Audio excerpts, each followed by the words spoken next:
welcome back to the channel. This is Elijah, and today we have a movie review. I finally went, well, not finally, it just came out last night. I went and saw Scream 6, and the question on the mind going in is, how does Scream fare without Neve Campbell? How does it fare without Sydney? I'm gonna do a non-spoiler review, and I'll do a spoiler review Monday, after the weekend, after everyone get a chance to see it. But if, in my opinion, without Neve Campbell, I think the franchise, of course, you're gonna miss Sydney. You're going to miss Sydney. I think, I also saw Creed 3. That's the one I finally saw last night. I saw Creed 3 and I seen Scream 6. It's like you pull Stallone out of the Rocky franchise. You're going to notice their presence, but it's possible to get a good performance to carry on the franchise. And that's what Scream is. It's a franchise, as you'll see it being mentioned. I think it fared very well. I'm gonna start with the opening scene. The opening kill. Sunscreen has become known for that first call, first time hearing Ghostface in the movies. In the movie, who's gonna pick up? He's gonna say the classic line, "What's your favorite scary movie?" This one was one of the more bizarre one, and the best way I could say it, it's crazy. It's crazy. That's one of the crazy opening scenes for Scream I've seen so far. But then when you get into the movie, we pick up with the characters we seen last movie that survived, the surviving cast, which has a name for them now. You see the movies, they have a name for the ones who survived that now. Adjusting into a new city of New York. And Scream gonna do what it does with it, calling out the horror movie cliches. They does it even more here. But I also love that in this one they was putting out some fan theory. And I won't say what was said, but from the trailer you see the phone call with the killer talking to Gail. In that call, he says a theory that I think not only I but many others had, that they were gonna do in one of the Scream movies that they never did. So I love that dynamic of how they always calling out horror movie cliches, and this one also just movie cliches and fan theories. So that was really good. This may be the ruthless, I won't say maybe ruthless, but the best way I could put it, bold. This was maybe the most bold Ghostface ever.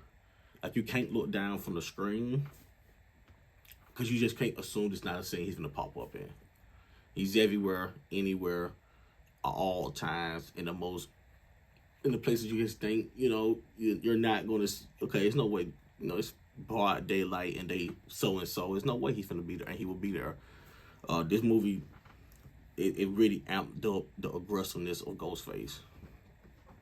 Which also, the thing about Scream and Ghostface, I think that always appealed to me, as I said in my review of the trailer, is I love that Ghostface is him, and I love that with a lot of my own characters who live within a realm of supernatural. Like, Scream is in, Ghostface is in the horror genre, and although we got the Michael Myers, the Jasons, the supernatural characters who could sustain a ridiculous amount of punishment. Comic books, Batman is my guy. He's human, he's older around Superman and all that. So this one it made him feel. It made Ghostface. They didn't do nothing to make, like, they didn't give him powers and nothing stupid like that. But he just felt more than they really amped up him. They did a good job paying a homage to the previous films. Really, if you've been a fan of this franchise and sticking with this franchise from the first movie to the sixth, they have a way of just taking you down memory lane of everything that have led up to this point. This movie, to me, it resembles Scream 2 a lot, and I think they actually mentioned that within the movie. It resembles Scream 2 a lot, and seeing all the callbacks and flashbacks down memory lane. Seeing Gail again.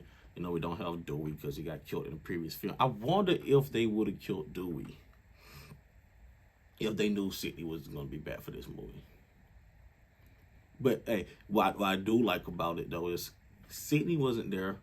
I love the movie. The door isn't closed that you can't bring her back for a Scream 7.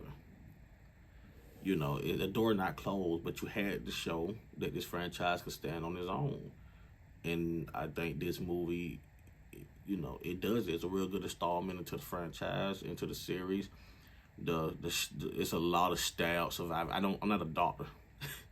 I'm not a doctor. I don't know what stab you can survive, how long you can bleed out, but it's some people in here I thought was goners, and they wasn't. So everybody in this movie is fighting, crawling, scratching, trying to survive, trying to kill the Ghostface.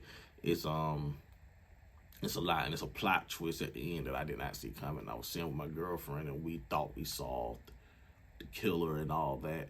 And now we at the scene where they were gonna do the reveal, and we're like, "Oh, we know what it is. We guessed it, and it wasn't." So, and I like that the killers made sense. It wasn't no random killer at the school. No, it was somebody. It made sense. And it's a homage to Scream 2, I would say. But I really enjoyed it. If I was to give this movie a rating, I'm going. I was struggling between 8.5 and 9 out of 10. It's somewhere between that window, and I'm leaning more towards 9. The movie didn't go too long. It was 2 hours and 2 minutes. I think the runtime said. I like seeing some of the classic Ghostface suits. It had the kills I like. It had the high tense situations I wanted. The one to get your heart pounded. I saw it in 3D, but I didn't care for the 3D of it. The 3D wasn't as good to me. But the movie itself, the pace kept changing. When I'm thinking we finna go into like a slower pace of the movie, it picks up and then it brings it back down and it picks up. It keeps showing this roller coaster ride. And I enjoyed that. Scream 6 was a good addition to the franchise. I wonder what's next for them. I have a couple theories. I would do a theory video or a couple theories what's next. To me, I think the franchise is alive and well, and I'm ready to see what they got next. But if you have any other movies, TV shows, reactions, or reviews you would like me to do, please leave it down in the comment section. I'll make sure to get to them. Like, comment, and subscribe. Thank you guys for watching.